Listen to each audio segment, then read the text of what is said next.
Le projet est un projet de certaine envergure, puisqu'on parle quand même d'un investissement de 2,5 milliards de roupies sur une zone d'environ 35 arpents dans cette zone des Salines à Rivière-Noire. C'est un hôtel donc, qui va faire 338 chambres, catégorie 4 étoiles, ainsi que 56 ce qu'on appelle les Beachcomber Family Suites.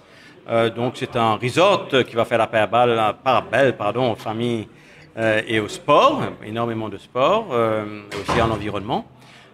Donc un hôtel important, nous pensons, très inclusif pour cette zone de Rivière-Noire.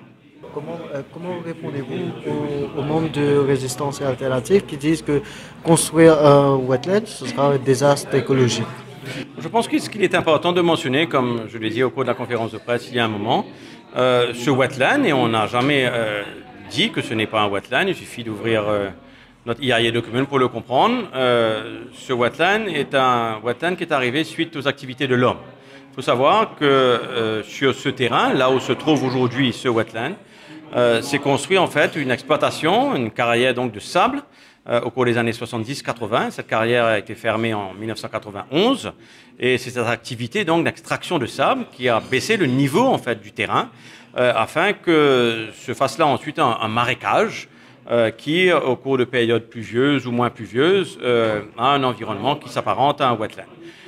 Donc pour nous, ceci fait une très grosse différence par rapport à un site qui serait un wetland naturel, existant depuis très longtemps.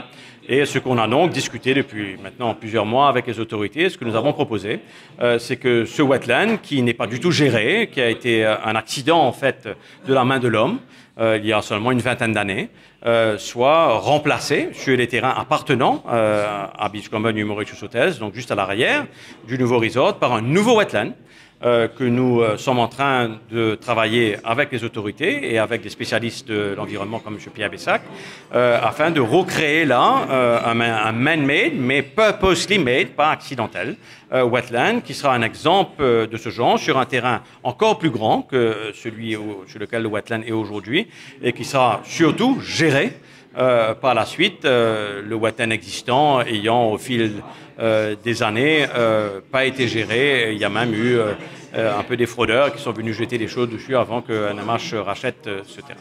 Donc pour nous, la situation elle est assez simple et nous pensons que la création de ce nouveau wetland va en fait améliorer l'état dans l'environnement dans cette zone et pas le contraire.